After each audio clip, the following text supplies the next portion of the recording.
Hi, and thank you. As a writer for Nature, I've interviewed maybe 100 scientists over the years. And it's curious, we almost never talk about quasars or proteins or nanoparticles.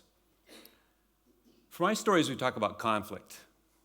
We talk about cooperation. We talk about 70-hour work weeks. We talk about mentors, good ones and bad ones. We talk about rejection letters. So many rejection letters. We talk about the stress of chasing nearly unreachable goals. And lately, we've talked a lot about mental health. I've come to realize that scientists and science students are taking part in a huge natural experiment. What happens when we take some of our brightest people and apply tremendous pressure?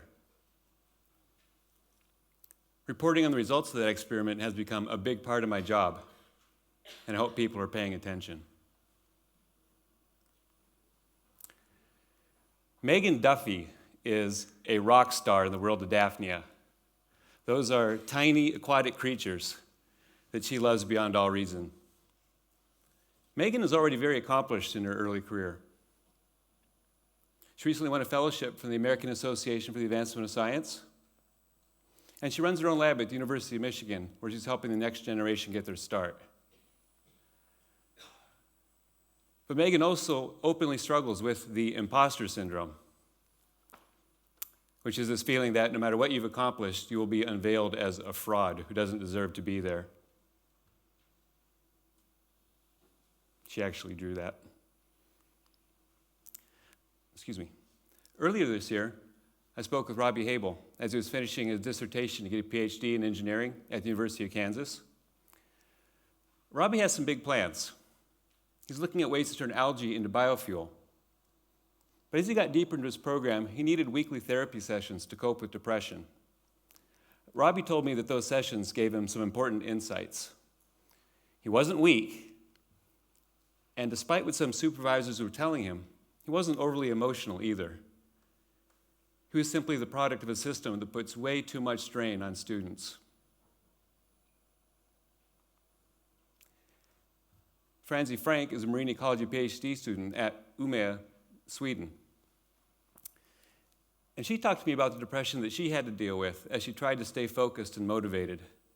Franzi loves working on the ocean, and she loves thinking about all the life that goes on in those depths. But as she is sitting in front of her computer, watching all that data go by on the screen, she has to wonder if any of her work really matters to anybody.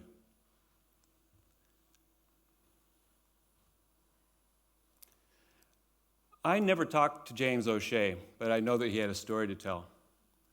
James was a paleontology student at the University of Bristol in the UK, and he was one of several students at that university who committed suicide in the span of just 18 months. Nobody knows for sure what happened, but his mother says that he succumbed to the pressures of research. Now, plenty of physicists and chemists and biologists are very happy to go to work each day. After all, they get to think about the secrets of the universe, and that's a real gift.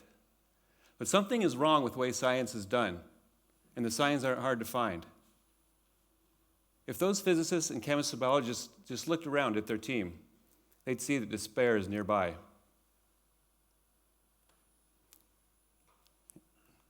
I saw that paper briefly. There it is. Consider that report that came out in 2017. They looked at nearly 3,700 PhD students in Flanders, Belgium. The researchers used standardized questionnaires to check for signs of anxiety or depression, and what they found was remarkable. About 1/3 of the students showed signs of psychiatric distress. To put that into perspective, the researchers gave the same questionnaire to highly educated members of the general public, and those students were 2.5 times more likely than the bankers and teachers and lawyers to show signs of distress. The students are truly outliers. At Nature every year, we send out a survey to our readers just to gauge their thoughts on their careers and science in general. And this year we got responses from more than 4,000 researchers from around the world. We asked questions about job satisfaction, about salary, and we asked about mental health. 1/3 of our respondents said that they had sought help for anxiety or depression or wanted to. Women were about twice as likely as men to have sought help, and young researchers were especially likely to have sought help but had not yet received it. In the crucible of science, the difference between wanting help and actually getting it can have enormous consequences. Just look what's going on in the UK. I don't want to be overly alarmist here, but we have to acknowledge reality. Some students are not surviving their struggles. One recent study counted 146 student suicides in the UK in 2016 alone, not all of them scientists. That's a rate increase of about 56% in a decade. So what's going on? When I talk to young scientists, or even more established scientists, I hear the same things over and over again. Stress, pressure, uncertainty. Scientists are some of the brightest, hardest working people out there, but they've set themselves on a path where failure and rejection are practically guaranteed. The success rate for research grant applications at the US National Institutes of Health is about 20%. So even established scientists can't go into that process with a whole lot of confidence. Getting a paper published in Nature would be a huge accomplishment for any scientist. And most wouldn't even try submitting unless they thought they had found something extraordinary. But Nature rejects more than 90% of all submissions. That leaves a lot of extraordinary breakthroughs on the reject pile. It's no wonder so many scientists feel like failures, or like Megan Duffy, imposters. It's so easy for young scientists to compare themselves to the giants of their field and to feel very small by comparison. It's also very easy for them to compare themselves to their friends who may have found stable long-term careers in their late 20s and are already shopping for houses or posting pictures on Instagram from exotic locales. But scientists took a different route. After spending 4 or 5 years getting a PhD, it's pretty common for a scientist to sign up for a postdoctoral or a postdoc position. And these are supposed to be extensions of training, but often turned into states of limbo. It's not uncommon for a scientist to sign up for 3 or 4 postdoc positions that last 3 or 4 years each. Before they know it, they're in their 40s and they're still considered a trainee. And it's a difficult path to follow.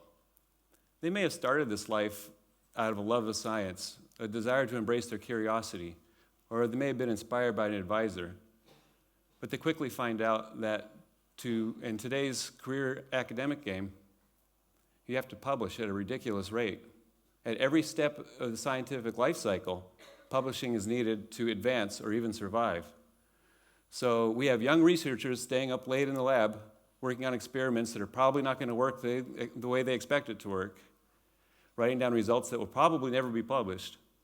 When they are published, they can easily be lost in an avalanche of all those other papers written by all those other students staying up late in their own labs. And to make matters worse, there's no guarantee that all this work is going to pay off. A typical grad student or postdoc may dream of becoming a professor someday, a dream that is likely stoked by their advisor. Professors around the world act like the one true career goal is to become just like them. But increasingly, that goal is just a fantasy. Cash-strapped universities around the world are cutting back on new faculty hires, but the tide of PhD students keeps rising. In the last decade, the number of PhD degrees awarded by EU universities has increased about 27%. Ideally, young scientists could get training for careers outside of academia, but increasingly, present company accepted, universities are not really about training. Many universities are motivated primarily by the need for grants and high-value patents. To that end, they recruit as many postdocs and grad students as possible and expect them to work at a breakneck pace when they get there, which is great for grants and high-value patents, but it's terrible for people. The future of these young researchers and their well-being is often ignored. The really good news is that the conversation is changing. Just look at Twitter. Look at the career pages of Nature or Science. Scientists everywhere are asking for help, and help seems to be coming. Some universities are doing their part. At Delft University in the Netherlands, there's a dedicated PhD psychologist whose sole job is to help PhD students on the brink. In 2017, Universities UK released the Step Change Framework, which calls for every campus to have a definitive plan of action to address mental health on their campus and to make sure that everyone who wants help can get it. In May of this year, the US Academies of Science, Science, Engineering, and Medicine released a major report calling for US funding agencies to reward scientists for things like mentorship and teaching, not just publications. That alone could do a lot to ease the pressure and do a lot to nurture the next generation of researchers. Back at the University of Michigan, Megan Duffy tells her team right away that she expects them to have a work-life balance. Those are Daphne on their t-shirts, by the way. They're really big Daphne fans. As a mother of 3 children, she knows that balance is very important. She also tells them right away that she herself rarely works more than 50 hours a week. The fact that that's a brave admission says a lot about the way science is done. As scientists like to say at the end of almost every paper, more research is needed. The rates of depression and anxiety among scientists in many parts of the world are still a big unknown. And even in places like Flanders, Belgium, a lot of questions remain.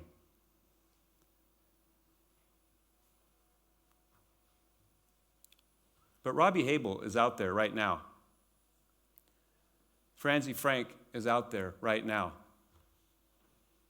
And James O'Shea is gone.